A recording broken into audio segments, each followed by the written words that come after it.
We have a lot of people who believe that they have already reached a very high spiritual level, and they can do nothing in the physical world but pray and meditate.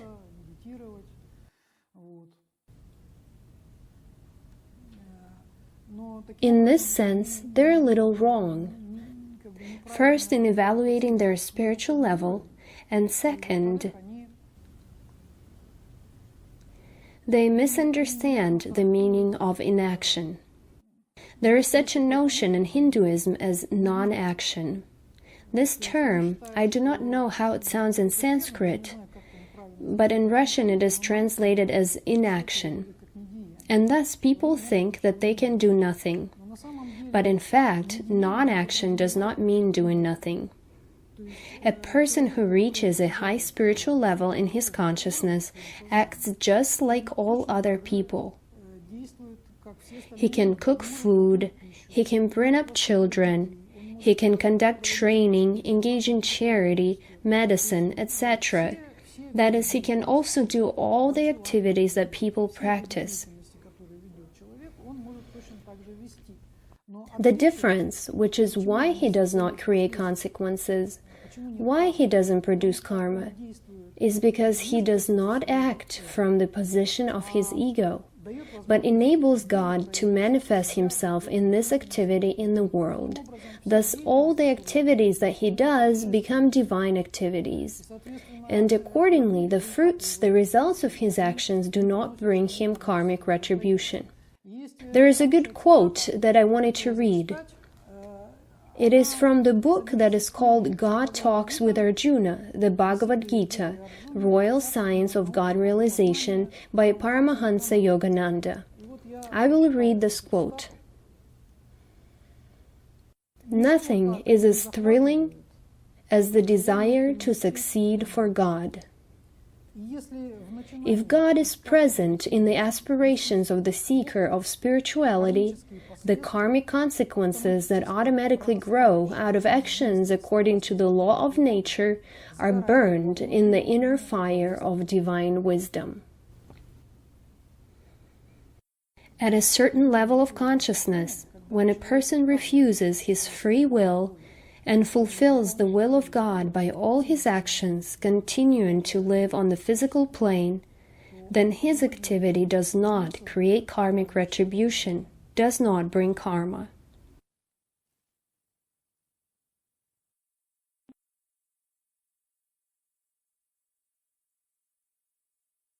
This path to such a high state is very difficult to realize in our time. And that is why there are few people who are an embodiment at such a level of consciousness. When they can say that they live only for God and do the will of God in this world. This is an extremely rare case. But there is a whole set of qualities that such person would possess. These include selflessness, love, faith, devotion, aspiration, integrity,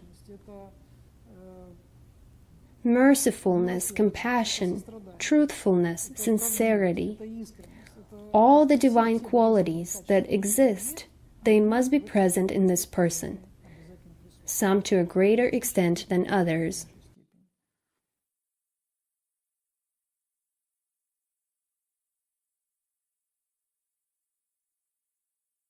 The motive which guides a person to embark on any activity is important, but not the motive that he shows to all, however noble it may be, but the true motive that is inside him, and that perhaps even he does not realize.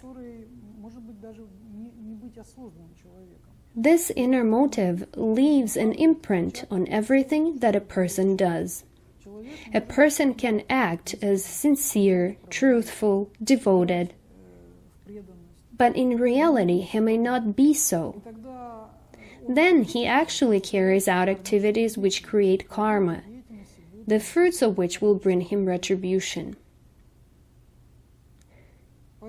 Therefore, if two people do the same thing, but with a different motive, One will create karma, and the other one will not, depending on the motive that guides them.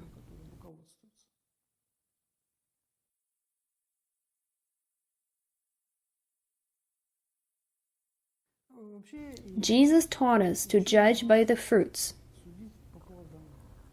not by what we do, not by how we do it,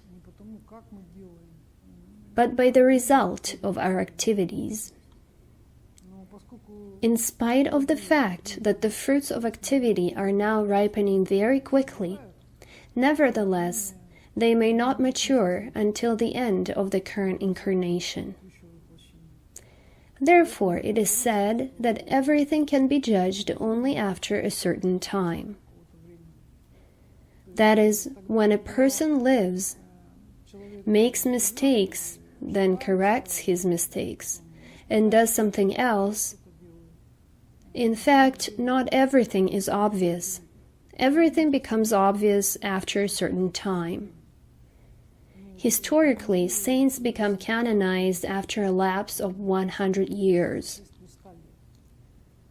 Because only after this period of time, some fruits more or less become apparent. But when a person is still incarnated, it's very difficult to understand how much he has acted karmically or not karmically.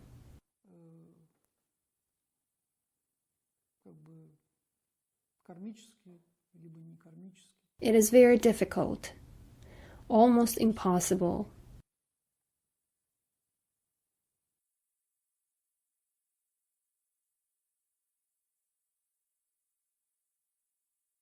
We must analyze our actions every day. This is the essence of the art, to constantly maintain awareness.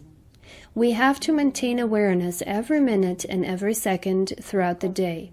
That is, understand what we are doing, with what motive we are doing it, whether we are doing it selflessly or whether we are motivated by some selfishness, whether we are acting from the position of the ego or we are doing it disinterestedly. This is the manifestation of awareness and the art of life.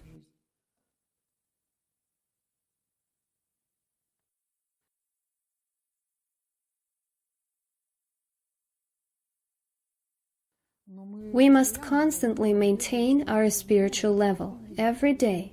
If we do not engage in spiritual practice every day, then we roll back. Why do we engage in spiritual practice? We do it to attain. When we are engaged in spiritual practice, it is as if we are climbing the mountain in our minds, and from this mountain we are able to see better. When we see better, we make more proper choices. When we make correct choices, we work off karma. When we work off karma, we get closer to God. When we constantly approach God, we will eventually reach a state of non-action.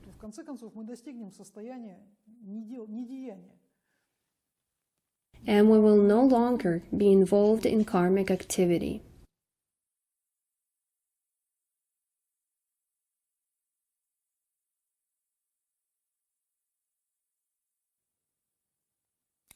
Doing things for the common good is not the same as doing things for God. These are slightly different things. When we are at our level of consciousness, then for us, the correct motive will be when we carry out our actions disinterestedly for the common good. That is, for us, it is the highest possible motive that is accessible, so to say. But when a person factually becomes an incarnation of God, the full manifestation of God in the incarnation, it is somewhat different. Thus, fulfilling the will of God, or simply doing good things unselfishly for the common good, these are two completely different things. This is just another level of evolutionary development. For us, it is enough simply to selflessly perform actions for the common good. It will be very good if we do this now.